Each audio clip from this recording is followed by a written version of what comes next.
Аккумуляторный пылесос Bosch. Чего-то сломалось. В электронике не работал.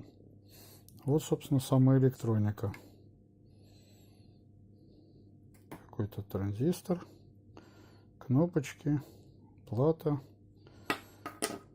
Светодиод сжег в процессе. Стоит 20-рублевый из магазина. Показываю.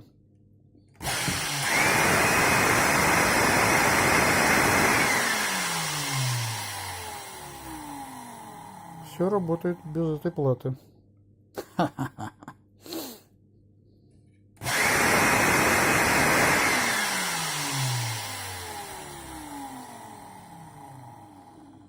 Появилась вон та красная кнопочка. Замечательная. Все. Всего делов.